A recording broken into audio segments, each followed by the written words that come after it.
Muy buenas noches, gracias por acompañarnos este martes 15 de abril. A nombre de Nacho Lozano les saluda Cristal Mendívil. Vamos con la información del día. En redes sociales se conocieron estos videos. Asaltos a transportistas en la autopista Chamapa-La Venta, es a la altura de la comunidad de Puente de Piedra en el Estado de México. Operan de manera organizada. Una camioneta blanca se adelanta al tráiler, se pone enfrente y baja la velocidad. De la cabina, del lado del copiloto, un hombre amenaza con un arma. Simultáneamente, otra camioneta y un auto sedán cierran el paso de la carretera. 4 hombres bajan de los vehículos, todos armados, van directo al conductor del tráiler, lo bajan y se lo llevan. Este robo ocurrió el miércoles de la semana pasada a las 11 de la mañana con 17 minutos, a las 11:17. Uno de los agresores se pone al volante del tráiler. Lleva un equipo inhibidor de señales de GPS denominado Jammer. Estos son equipos utilizados por estas bandas para bloquear la señal satelital de las unidades que están siendo monitoreadas en carreteras y así logran llevarse los vehículos, retenerlos, vaciarlos, dejarlos sin la carga y no pueden ser localizados. En otro video, en la misma zona y el mismo miércoles se ve otro intento de robo aparentemente por la misma banda. Con disparos de por medio tratan de retener otro vehículo, pero el conductor logra zafarse echándose en reversa, vea. Se fue desde allá. La rata.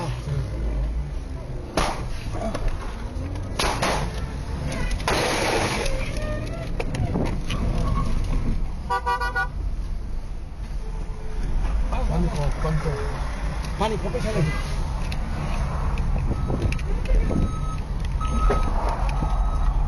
Sale la rata.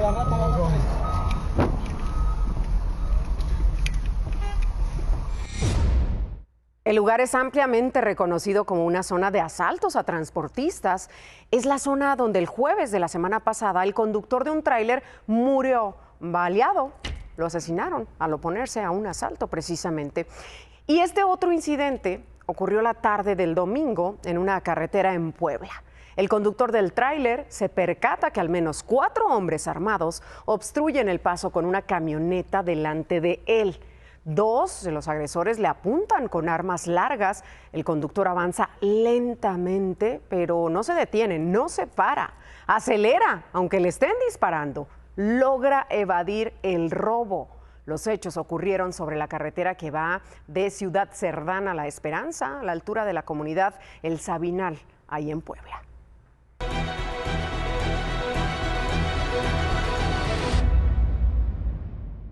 El Departamento de Justicia de Estados Unidos ofreció una recompensa de $8 millones en contra de los principales líderes del cártel de drogas, la Nueva Familia Michoacana. Está ofreciendo $5 millones por información para capturar a Johnny Hurtado Olascoaga, alias El Pez.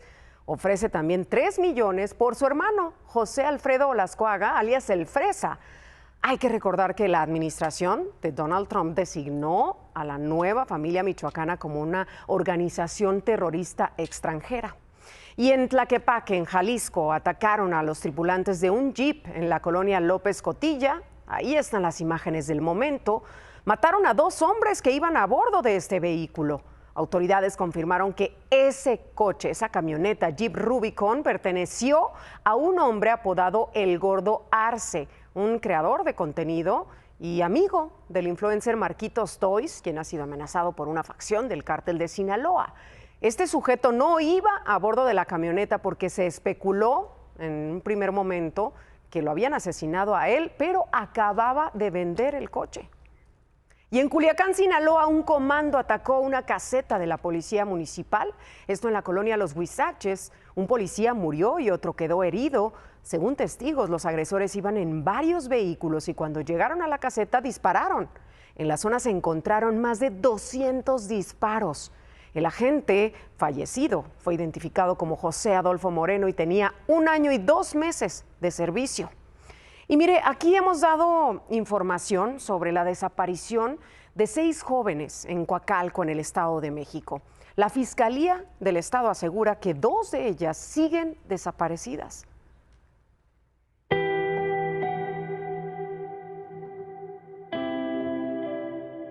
Son los peluches de Kuromi que no soltaba Romina Bautista, de 16 años, quien hace 16 días salió de su casa en Coacalco sin dejar un solo rastro. Y es lo que siempre usaba, o sea, es lo de diario. Esta era su lamparita de Kuromi, ella no dormía sin esto. Dormía siempre con sus peluches, los tenía en su camita, su cepillito porque era muy vanidosa.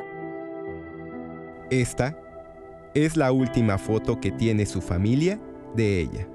La tomaron en su cumpleaños el 23 de marzo, una semana antes de que desapareciera. Tiene puesta la misma ropa con la que se le vio la última vez. Yo estoy segura que mi hija no está con algún amigo o con alguna, que digamos que anda de parranda. 1000 veces preferiría que fuera eso. Una semana después, el 7 de abril, también desapareció Tabata Guadalupe Acosta García, de 14 años. Tabata y Romina se conocieron cuando iban en la secundaria. Pero sus mamás se conocieron al saber que ambas buscaban a sus hijas.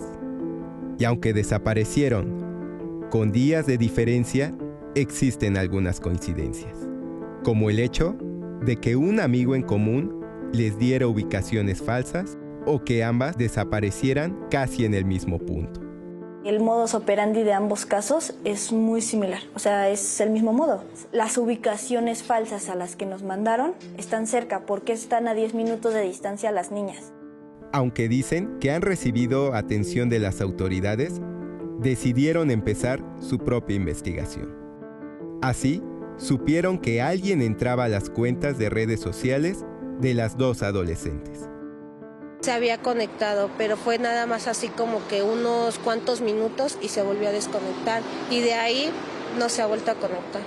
De la cuenta de Romina salieron mensajes apócrifos en los que se hacían pasar por su mamá. Decían que había sido localizada sin vida y no había necesidad de seguirla buscando. La mamá de Tabata dice que también lo hicieron con la cuenta de su hija. Por ahora, siguen buscando pistas para encontrar a Romina y a Tabata. Yo sé que ella en algún momento me va a ver y se va a comunicar conmigo. Quiero pensarlo así. Tengo pánico de que llegue el mes y no saber de mi hermana. No quiero encontrarla muerta.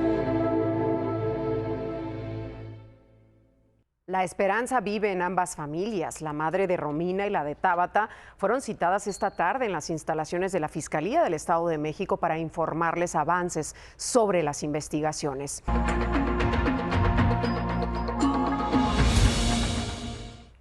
Vamos con el tema de los incendios en México. La Comisión Nacional Forestal informó que hasta este mediodía había 120 incendios activos en todo el país. Guerrero concentra la mayor parte, con 14 incendios. Le siguen Oaxaca, Michoacán y Durango. Morelos tiene esta noche 10 incendios activos. Varios de esos incendios cruzan las comunidades de Santo Domingo, Ocotitlán, Tepoztlán, San José de los Laureles y Tlayacapan. Es la zona del Parque Nacional El Teposteco. El fuego lleva 5 días activo. Y esta noche, pobladores de comunidades afectadas por estos incendios bloquearon la autopista México-Cuernavaca en demanda de que las autoridades refuercen los trabajos para sofocar el fuego. Pedro Tonantzin, tú estás ahí en la zona, me enlazo contigo. Buenas noches. ¿Qué tal, Cristal? Muy buenas noches. Los 4 incendios que iniciaron el pasado miércoles en el municipio de Tepoztlán han avanzado hacia otros municipios. El más grande de ellos, ubicado en la comunidad de Santo Domingo, Cotitlán, ya avanzó hacia la comunidad de Amatlán de Quetzalcóatl. Ha consumido más de 1,500 hectáreas y en total estos 4 incendios han consumido más de 1,600 hectáreas. Estamos hablando de casi el 15% de la superficie de del municipio de Tepoztlán. La situación es preocupante. Uno de estos incendios, ubicado en el kilómetro 63, avanzó hacia la comunidad de Coajomulco, en el municipio de Huitzilac, y ahí los pobladores protestaron esta tarde durante 3 horas para exigir la intervención de las autoridades para que los ayuden a combatir el fuego que se está registrando en su bosque. Ya se retiraron y en estos momentos ya se abrió la circulación entre la Ciudad de México y Cuernavaca sobre la autopista que comunica a ambas ciudades. Déjame decirte también que hay en total 17 incendios en todo el estado de Morelos. Más de 657 combatientes están en estos incendios y más de 3.500 hectáreas se han consumido de bosques o de selva baja caducifolia en el estado de Morelos. Hasta aquí mi reporte. Muchísimas gracias, Pedro. Y donde también los incendios están cometiendo estragos es en Tlaxcala, en el Cerro de San Gabriel, ahí en el municipio de Alzayanca. Miriam, bueno, tú estás por allá y nos tienes el reporte completo. ¿Cómo está la situación? Cuéntanos. Buenas noches. ¿Qué tal, Cristal? Muy buenas noches. Un saludo a ti y al auditorio. Pues comentarte que hoy ha sido un día difícil para Tlaxcala en lo que refiere a incendios forestales. Nos despertamos con 2 incendios activos, uno de ellos en el Parque Nacional de la Malinche, en donde desde las primeras horas pues las llamas alcanzaron un número importante de hectáreas. Ahí brigadistas de la CONAFOR, de la Secretaría del Medio Ambiente, bomberos, Protección Civil y Guardia Nacional se dieron cita. Trabajaron prácticamente todo el día para poder sofocar las llamas. Alrededor de las 7 de la noche, pues este incendio había sido controlado. En este momento la autoridad nos refiere que prácticamente ha sido liquidado. El otro incendio es en el Cerro de Guadalupe, este aún sigue activo. Brigadistas pues han trabajado también jornadas arduas desde el día de ayer, pero aún no logran sofocarlo. Decirte que fueron alrededor de 49 brigadas las que han participado en el combate a estos incendios en la entidad. Este es el reporte desde Tlaxcala. Muchísimas gracias por la información. Y del otro lado de la sierra, el fuego afecta al colindante municipio de Libres, en Puebla. La Secretaría de Medio Ambiente de Puebla informó que al corte de las 6 de la tarde, un helicóptero realizó un total de 50 descargas de agua en la zona incendiada y con brechas cortafuego y líneas negras se aseguró el perímetro del incendio.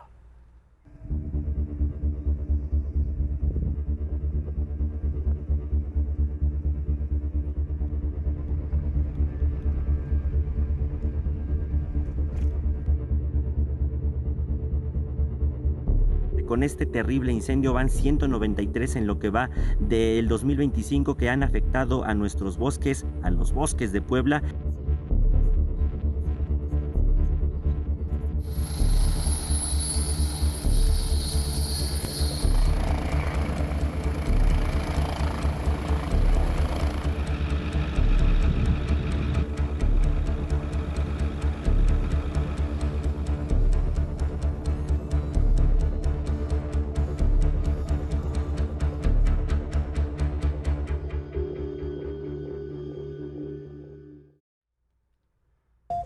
Y en Querétaro, un incendio de gran magnitud se registró en una zona alta del municipio de El Marqués.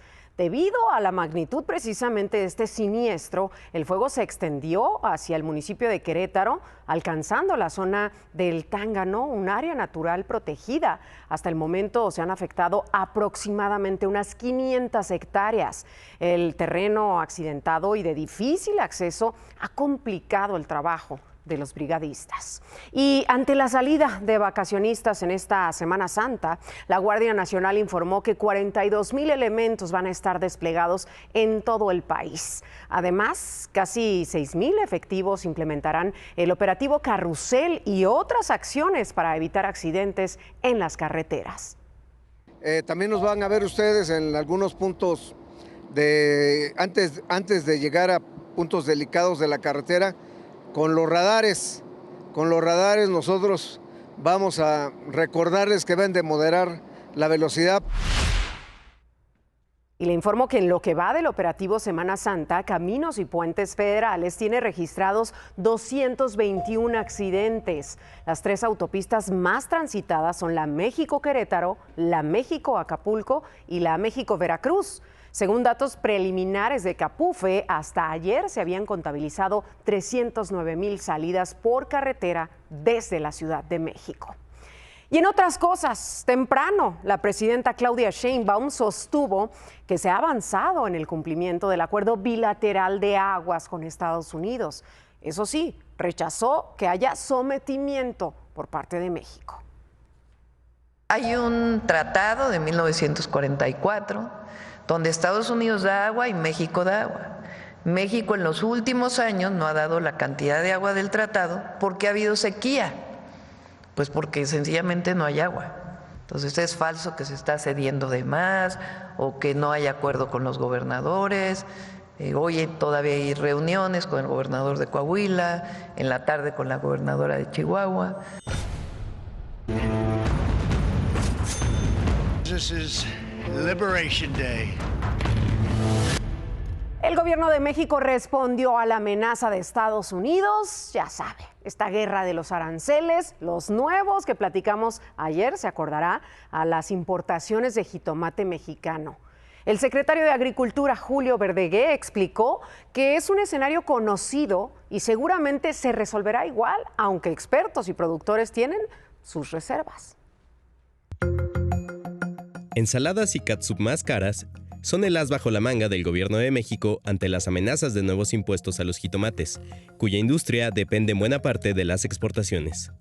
Estados Unidos anunció que busca imponer una cuota compensatoria del 20.91% al jitomate a partir del próximo 14 de julio. En respuesta, el gobierno de México, fiel al estilo de la presidenta, pidió calma. Desde el año 1996, las exportaciones mexicanas de este producto a Estados Unidos han estado reguladas por un acuerdo que se llama Acuerdo de Suspensión de una Investigación Antidumping. Como sucedió en 1996 o en 2019, ayer el Departamento de Comercio de Estados Unidos escuchó a productores de jitomate de Florida, quienes nuevamente acusan a productores mexicanos de ofrecer esta hortaliza a un precio desleal, es decir, incurrir en dumping. Entonces, ambos bandos negociaron y alcanzaron un acuerdo. Hoy, el secretario Verdegué anticipó que la solución será casi idéntica. Lo que va a pasar probablemente es que va a suceder exactamente lo mismo. Vamos a empezar a conversar, a dialogar, como siempre ha dicho la presidenta, buscamos el diálogo y vamos a ver en qué termina esto. Productores de jitomate en México, aunque respaldan la postura del gobierno, no están seguros de que la negociación prospere. Las condiciones están difíciles. El presidente de Estados Unidos, pues ya sabemos cómo se ha estado manifestando con la guerra esta de aranceles. La veo complicada, pero vamos a buscarla junto con gobierno y productores. Pues desde el 96 hemos estado renovándolo y trataremos de que de nuevo suceda. México es el séptimo productor de jitomate a nivel mundial, pero el principal exportador. El año pasado, 1.8 millones de toneladas de jitomate mexicano salieron del país. El negocio es de 3.300 millones de dólares. Lo complejo es que el 98% de esas exportaciones van a Estados Unidos. Sinaloa es el mayor productor de jitomate en México y depende del vecindario del norte para su productividad. Más o menos un 30% del tomate que se produce en Sinaloa se va al mercado nacional y un 70% se va al mercado de exportación. Aunque este capítulo de la guerra comercial no corresponde directamente a los aranceles, sí tendrá a México y a sus productores de jitomate trabajando durante los próximos 90 días. Va a ser una negociación no fácil, pero creo que nuestros productores y sus representantes van a tener los elementos para llegar a una negociación, porque nadie ganaría en esta guerra comercial. Perderían los consumidores americanos, perderían nuestros exportadores y también nuestros productores. Es más un tema político que un tema comercial. En caso de que llegue el 14 de julio y productores mexicanos no alcancen un acuerdo con los estadounidenses, el secretario Julio Verdegué reveló que México tiene 2 investigaciones antidumping contra Estados Unidos. Una contra el pollo que envían, que concluyó en 2012 y al que no han querido aplicar una tarifa, y otra contra la pierna de cerdo estadounidense que la Secretaría de Economía está investigando. Y luego de que el periódico japonés Nikkei reportó que la automotriz Honda está planeando trasladar parte de su producción en México y Canadá hacia los Estados Unidos como consecuencia de la imposición de aranceles de la administración Trump, el secretario de Economía, Marcelo Ebrard, atajó la incertidumbre. Lo hizo con una publicación en su cuenta de X. Ahí dijo: les puedo informar que sus directivos en nuestro país nos comparten que no hay modificación alguna a sus planes de producción en México. Otro parte de guerra. En otras cosas, en la conferencia mañanera, el secretario de Salud, David Kersenovich, reportó los casos confirmados ya de sarampión aquí en nuestro país. En total hay 362 casos. De estos 362, 347 han sido identificados en el estado de Chihuahua.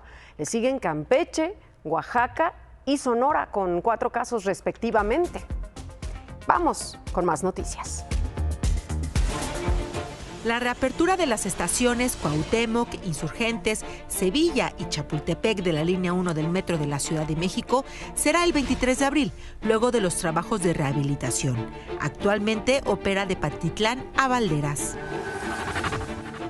El actor William Levy fue detenido en el condado de Broward, Florida, a causa de disturbios en estado de intoxicación y por ingresar sin autorización a una propiedad privada. La Jefatura de Gobierno de la Ciudad de México enviará una circular a las dependencias capitalinas para que eviten transmitir o usar temas musicales que mencionen o enaltezcan a narcos o criminales. El expresidente de Perú, Ollanta Humala, fue condenado a 15 años de prisión por lavado de activos por recibir dinero de la constructora brasileña Odebrecht para su campaña presidencial de 2006. Humala cumplirá su condena en prisión, en la que están los expresidentes Alejandro Toledo y Pedro Castillo. Vamos ahora con esta historia de Joel, un niño de solo 12 años, quien esta mañana se paró frente a Palacio Nacional para exigir que su mamá sea liberada. Kenia Hernández lleva más de 4 años de prisión, fue sentenciada a 20 años por manifestarse.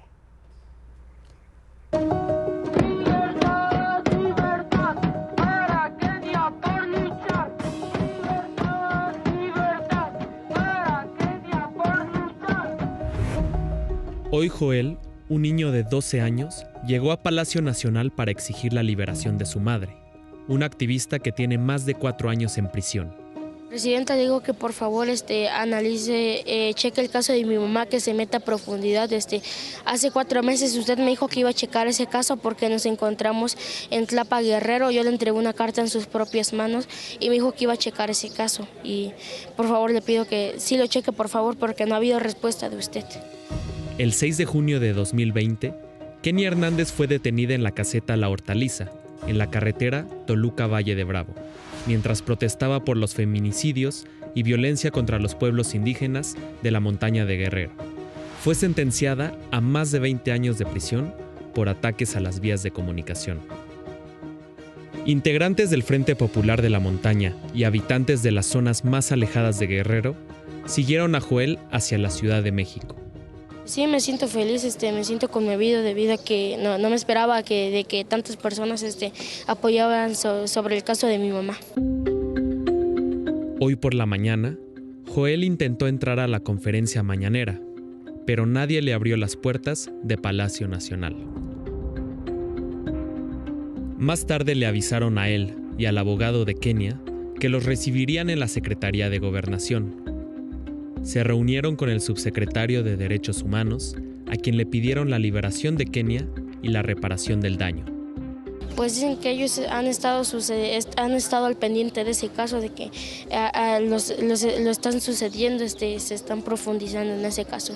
Una defensora como Kenia Hernández hace mucho más por México en libertad, trabajando en favor de los derechos humanos, que recluida en un penal. Joel visita el penal de Nezahualcóyotl en el Estado de México cada 8 días. Puede ver a su madre de 9 a 2 de la tarde. En Guerrero, vive con su hermano Juan, de 8 años. El próximo 2 de mayo, Joel tendrá otra reunión en la Secretaría de Gobernación. Una frase que a mí me impactó mucho en esta gira que inició Joel, y es la siguiente: un niño no tendría por qué luchar por la libertad de su madre, pero cuando lo hace, merece que el mundo lo escuche.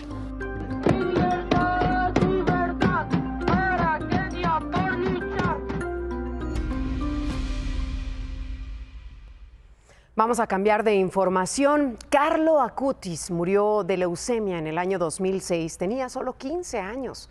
En su corta vida, el joven utilizó sus conocimientos informáticos para difundir la fe católica, para evangelizar vía internet. Por eso, el 27 de abril se va a convertir en el primer santo millennial cuando sea canonizado en la Plaza de San Pedro. Nella giornata dei bambini, degli adolescenti, canonizzerò il beato Carlo Acutis.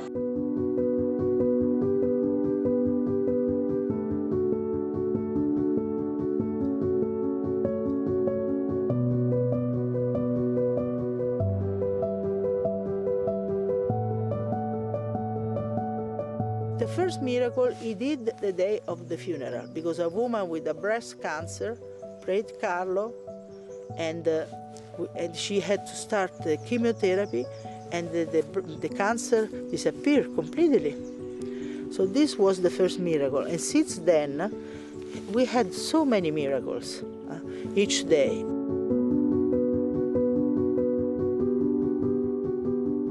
In passato vedevo i santi come persone distanti da noi, invece in questo caso appunto è un ragazzo come noi.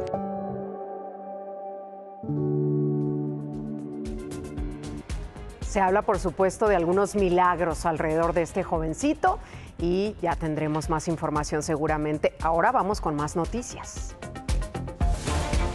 Francisco Garduño saldrá del Instituto Nacional de Migración a partir del 1 de mayo, cuando Sergio Salomón Céspedes asuma la titularidad. La presidenta Claudia Sheinbaum dijo que Garduño se quedó más tiempo en el instituto por la relación que tenía con sus contrapartes en Estados Unidos.